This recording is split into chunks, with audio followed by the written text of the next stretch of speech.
So hello and welcome everyone, this is your friend Nitish Kumar. कैसे हैं आप सभी? आशा करता हूँ स्वस्थ होंगे, मस्त होंगे और अपने सक्सेस की जर्नी में व्यस्त होंगे। सो चलिए उसी सक्सेस की जर्नी में आज एक और इम्पॉर्टेंट टॉपिक के बारे में डिस्कस किया जाए। सो आज के एपिसोड में हम लोग डिस्कस करने वाले हैं बाइपोलर डिसऑर्डर। बाइपोलर डिसऑर्डर होता क्या है, इसके सिम्टम्स क्या होते हैं, इसके बारे में इस एपिसोड में हम लोग डिटेल में डिस्कस करने वाले हैं। सो बाइपोलर डिसऑर्डर को पहले मैनिक डिप्रेशन इलनेस के नाम से जाना जाता था। डिप्रेशन क्या होता है गाइस, हम लोगों ने इसके बारे में बहुत सारे मतलब कि टॉपिक्स को डिस्कस कर लिया है। आपको डिस्क्रिप्शन बॉक्स आई बटन में लिंक मिल जाएगा, आप वहां से जाकर के डिप्रेशन के बारे में डिटेल में समझिए। बाइपोलर डिसऑर्डर एक्चुअली में डिप्रेशन का ही एक टाइप है, मूड डिसऑर्डर या डिप्रेसिव डिसऑर्डर का एक टाइप है जिसे बाइपोलर डिसऑर्डर होता है। इसके अंतर्गत होता क्या है, so bipolar disorder previously manic disorder, यानी कि पहले हम इसको क्या कहते थे, पहले जानते थे किसके नाम से, मैनिक डिप्रेशन इलनेस के नाम से पहले हम इसको जानते हैं। Involve cycle of depression episode and manic episode या हाइपोमैनिक एपिसोड। इसमें देखिए क्या होता है, दो चीजें पेशेंट के अंतर्गत देखी जाती हैं, वो भी साइकिल के रूप में देखी जाती हैं। पहला तो होता है डिप्रेसिव एपिसोड और दूसरा होता है मैनिक एपिसोड या हाइपोमैनिक एपिसोड। ठीक है, अब डिप्रेसिव एपिसोड एक्चुअली में देखा जाए तो डिप्रेशन होता है। ठीक है, डिप्रेशन होता है और इसके अंतर्गत मेजर डिप्रेसिव डिसऑर्डर के सिम्टम्स देखने को मिलते हैं। जैसा कि हम लोग जब मेजर डिप्रेसिव डिसऑर्डर को डिस्कस कर रहे थे, उस टाइम पे हम लोगों ने डिस्कस किया था कि डिप्रेशन होता क्या है एक्चुअली में। ठीक है, तो हमारे एक्चुअली से मूड है। ठीक है, मूड क्या है, तो हमारा मूड क्या होता है, हमारा मूड होता है कॉन्शियस स्टेट ऑफ माइंड। हमारा जो मूड होता है कॉन्शियस स्टेट ऑफ माइंड होता है, यानी कि हमारे मस्तिष्क की चेतना अवस्था होती है। ठीक है, अब यहाँ पे देखिए क्या होता है, जो मूड है ये हमारे नॉर्मेलिटी को प्रेजेंट कर रहा है, नॉर्मल कंडीशन को प्रेजेंट कर रहा है। क्या कर रहा है, नॉर्मल कंडीशन ऑफ माइंड। ठीक है, हमारे जो है नॉर्मल कंडीशन ऑफ माइंड को प्रेजेंट कर रहा है। बट हम लोगों ने यहाँ पे दो कंडीशन देखा था। पहला जहां पे हमारा मूड बहुत ही डाउन हो जाता है, ठीक है, और दूसरा बहुत ही हाई हो जाता है। उस टाइम पे हम लोगों ने डिस्कस किया था, जब हमारा मूड हाई होता है यानी कि यहाँ पे एक्सेसिव फीलिंग ऑफ एनर्जी आता है, एक्सेसिव हैप्पीनेस आता है। ठीक है, यहाँ पे एनर्जी लेवल आपका बहुत ही हाई हो जाता है, आप बड़े बड़े ख्वाब देखने लगते हैं, बहुत ही ज्यादा खुश रहने लगते हैं, बट उसका रियलिटी से कोई कनेक्शन नहीं होता है। सो ऐसा कंडीशन आता है हमारे माइंड से, हमारे माइंड में एक ऐसा कंडीशन आता है। ठीक है, और दूसरा कंडीशन आता है कि जब हम बहुत ही लो महसूस करते हैं, ठीक है, लो महसूस करते हैं, काफी उदास मन रहने लगता है। सो इन दोनों कंडीशन में हम लोगों ने डिस्कस किया था कि दोनों कंडीशन क्या होता है, डिप्रेशन का कंडीशन होता है, यानी एक तरीके से डिसऑर्डर का कंडीशन होता है। जब हमारा मूड लो कंडीशन में जाता है तो हम यहाँ पे कौन से कंडीशन निकल के आता है, डिप्रेशन का कंडीशन निकल के आता है। ओके, और जब हमारा मूड जो होता है हाई कंडीशन में जाता है, जहाँ पे बहुत ही एनर्जेटिक महसूस करते हैं, यहाँ पे मैनिक एपिसोड निकल के आता है, मैनिक डिसऑर्डर मतलब कि निकल के आता है, या हाइपोमैनिक। ठीक है, तो दो चीजें यहाँ पे क्लियर हुई कि जो हमारा कॉन्शियस स्टेट ऑफ माइंड है, यानी कि जो मूड है, दो मतलब कि पहलू इसमें देखे जाते हैं। पहला तो डाउन में जाता है हमारा मूड और दूसरा अप में जाता है। जब डाउन में जाता है तो डिप्रेशन का केस सामने आता है, जब हाई में जाता है तो मैनिक या हाइपोमैनिक का एपिसोड सामने आता है। ठीक है, लेकिन इन दोनों कंडीशन में देखा गया है कि जो हमारा कॉन्शियसनेस है, लैक ऑफ कॉन्शियसनेस हो जाता है, यानी कि हम अपने कॉन्शियसनेस को एक तरीके से लैक कर देते हैं और हम चीजों को आइडेंटिफाई नहीं कर पाते हैं कि चीजें क्या सही हैं और क्या गलत हैं। ठीक है, दोनों कंडीशन में होता है। जब हमारा मूड लो होता है फिर भी हम अपने कॉन्शियसनेस में लैक कर जाते हैं। ठीक है, और जब हमारा मूड बहुत ही हाई होता है वहां भी हम अपने कॉन्शियसनेस को लैक कर जाते हैं। इसीलिए गैस इन दोनों कंडीशन को डिसऑर्डर का नाम दिया गया है, यानी कि जब इन दोनों कंडीशन में हमारा मूड जो होता है वो नॉर्मल कंडीशन में ना होकर के हाई चला जाता है या फिर लो चला जाता है। ठीक है, यह रहा मैनिक और डिप्रेशन का कंसेप्ट, ठीक है, जिसे हम लोगों ने मेजर डिप्रेसिव डिसऑर्डर को जब डिस्कस कर रहे थे तो वहां पे हम लोगों ने इस चीज को डिस्कस किया था। मेजर डिप्रेसिव डिसऑर्डर को डिटेल में समझने के लिए डिस्क्रिप्शन बॉक्स में या आई बटन में लिंक आपको मिल जाएगी, आप वहां से जाइए और मेजर डिप्रेसिव डिसऑर्डर को डिटेल में समझिए। अब हम लोग समझते हैं इन दोनों कंडीशन को कि जब हमारा मूड बहुत ही हाई लेवल पे जाता है, यानी कि हमारा मूड एक तरीके से मैनिक एपिसोड या हाइपोमैनिक एपिसोड के कंडीशन में जाता है, तो हम कैसे फीलिंग को फील करते हैं। और जब हमारा मूड बहुत ही लो कंडीशन में जाता है, यानी कि डिप्रेसिव एपिसोड में जाता है, डिप्रेशन की कंडीशन में जाता है, तो हम कैसा फील करते हैं। एक्चुअली में जब हमारा माइंड डिप्रेशन के कंडीशन में जाता है तो इसके ऊपर हम लोगों ने कई एपिसोड कर लिया है, ठीक है। वो जैसे कि हम लोगों ने अभी डिस्कस किया था मेजर डिप्रेसिव डिसऑर्डर के बारे में, ठीक है। तो बाइपोलर डिसऑर्डर के अंतर्गत भी जब हमारा मूड लो में जाता है, यानी मूड जब हमारा डिप्रेसिव एपिसोड में जाता है, तो यहाँ पे मेजर डिप्रेसिव डिसऑर्डर के सिम्टम्स देखने को मिल जाते हैं, ठीक है। जैसे कि फीलिंग ऑफ सैडनेस, हम काफी उदास रहने लगते हैं, कि यानी कि जो व्यक्ति होता है जो मेजर डिप्रेसिव डिसऑर्डर से पीड़ित होता है वो काफी उदास रहने लगता है, ठीक है। अंदर से खाली खाली महसूस करने लगता है, निराशावादी महसूस करने लगता है और एक तरीके से निकम्मा महसूस करने लगता है। हेल्पलेसनेस, उसकी सहायता करने के लिए कोई नहीं है ऐसा वह महसूस करने लगता है।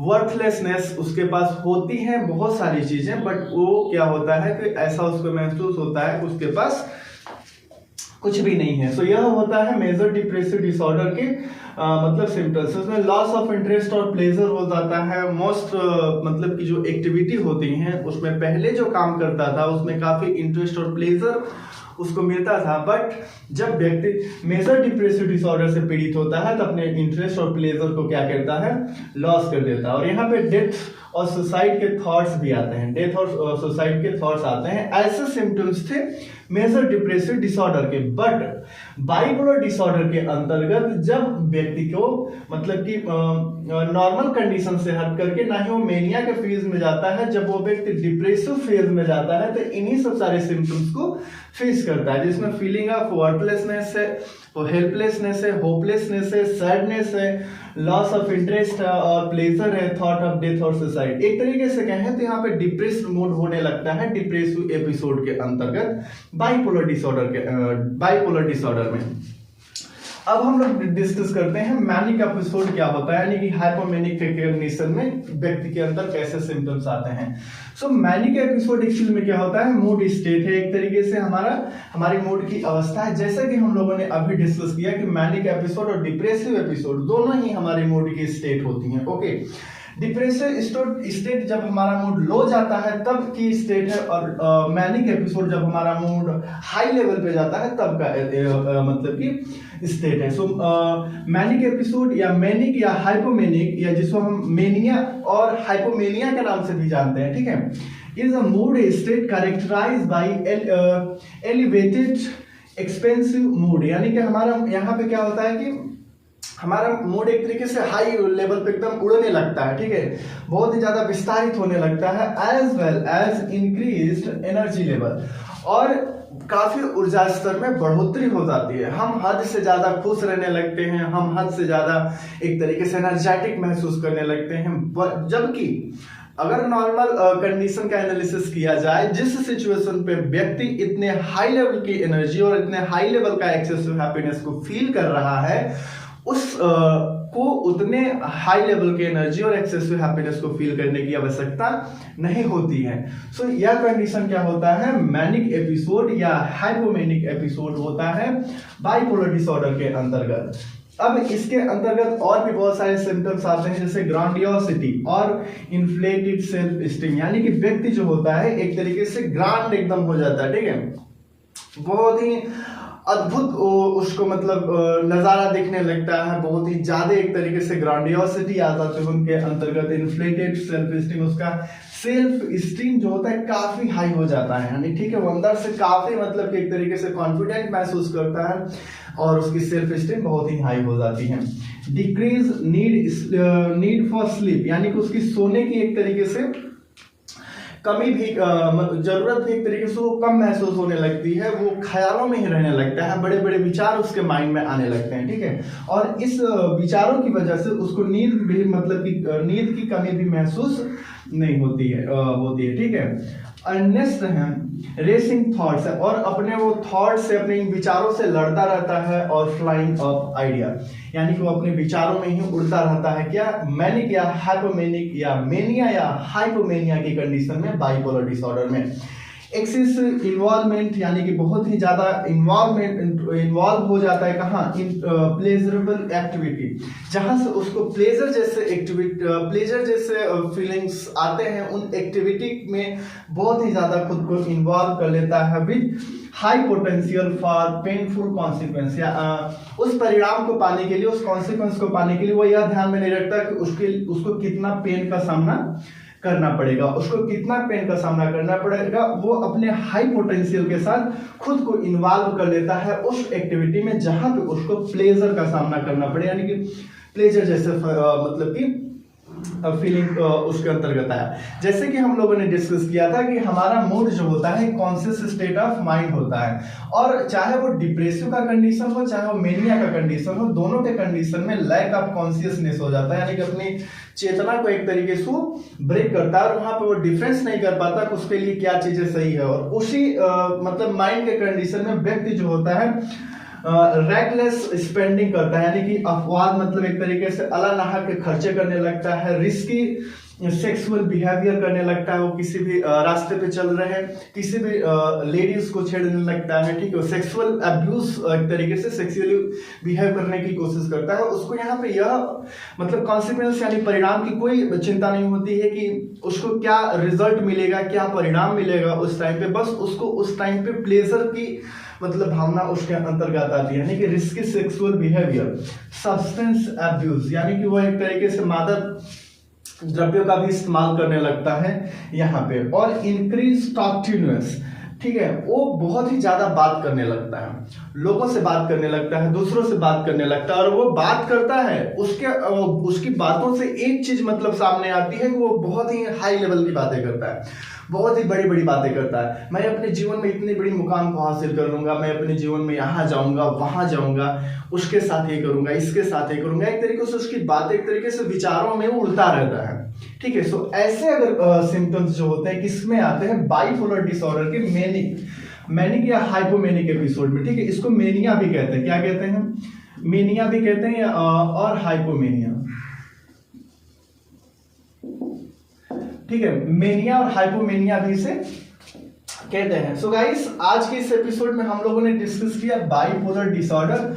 सो बाइपोलर डिसऑर्डर क्या होता है, बाइपोलर डिसऑर्डर जो होता है साइकिल ऑफ डिप्रेसिव एपिसोड और मेनिया एपिसोड इसके अंतर्गत होता रहता है। व्यक्ति जो होता है जब बाइपोलर डिसऑर्डर से पीड़ित होता है तो दो कंडीशन में जाता है, पहले तो normal condition, normal state of mind में रहता है, बट कुछ कंडीशंस ऐसे होती है जिसमें वो एक तरीके से मेनिया फेज में चला जाता है, और मेनिया फेज में जाने के बाद उसके मतलब कि विचारों में काफी वृद्धि हो जाती है, और काफी विचारों में उड़ने लगता है, और एक तरीके से वो बड़ी बड़ी विचारधाराएं रखने लगता है, ठीक है, और उसकी विचारधाराएं उसकी रियलिटी से मैच नहीं करती है, और वह बिना परिणामों की चिंता किए हुए वो सेक्सुअली बिहेवियर करने लगता है, बहुत ही अलानाहा के खर्चे करने लगता है, और सब्सटेंसेस का भी यूज करने लगता है। ये मेनिया का एपिसोड होता है, बट वो ये सिम्टम्स कुछ दिन तक देखने को मिल जाते हैं, ठीक है, ये सिम्टम्स कुछ दिन तक देखने को मिल जाएंगे, फिर जो व्यक्ति होता है नॉर्मल कंडीशन से फिर नॉर्मल कंडीशन में आ जाता है, ठीक है। फिर इसके बाद कुछ दिनों बाद क्या होता है कि वो वही व्यक्ति जो मेनिया के कंडीशन में गया था, जिसमें बहुत ही उसकी विचारधाराएं बहुत ही उड़ने लगी थी, तो वही व्यक्ति फिर से क्या होता है, किस में चला जाता है, डिप्रेसिव के केस में चला जाता है, यानी कि डिप्रेशन मोड में चला जाता है, और वहीं पे वो लो एनर्जी फील करने लगता है, और उसको एक तरीके से सैडनेस की फीलिंग आने लगती है, वहां पे हेल्पलेसनेस हो जाता है, होपलेसनेस हो जाता है, अपनी एक्टिविटी को एंजॉय नहीं कर पाता है, डेथ और सुसाइडल थॉट आते हैं। सो बाइपोलर डिसऑर्डर के अंतर्गत दो फेज बेसिकली देखे जाते हैं, पहला होता है मेनिया का फेज और दूसरा होता है डिप्रेशन का फेज। ठीक है। और इन दोनों के बीच में जो डायग्नोसिस होते हैं, यानी कि इसको डायग्नोसिस करने के लिए इन दोनों के बीच के फेज को मतलब कि पहचानना बहुत ही जरूरी होता है कि व्यक्ति जो होता है कब मेनिया के फेज में जा रहा है और कब डिप्रेशन की फेज में जा रहा है। ओके, सो इसके कॉज क्या हो सकते हैं गाइस? तो इसके कॉज में अगर देखा जाए तो कॉम्बिनेशन ऑफ फैक्टर्स होते हैं, ठीक है, जिसको हम लोग मतलब कि किसी नेक्स्ट एपिसोड में डिस्कस कर लेंगे कि इसके मेजर कॉज क्या होते हैं। एक्चुअली में अगर कॉज देखा जाए तो यही नॉर्मल हो जाते हैं, जैसे जेनेटिक्स हो गया, इन्वायरमेंटल फैक्टर हो गया, न्यूरोट्रांसमीटर्स इम्बैलेंस हो गया, हार्मोनल फैक्टर हो गया। इन सारे फैक्टर्स की वजह से ही क्या होता है कि बाइपोलर डिसऑर्डर जैसे कंडीशन को सामने आता है डिप्रेशन के कंडीशन में, ठीक है।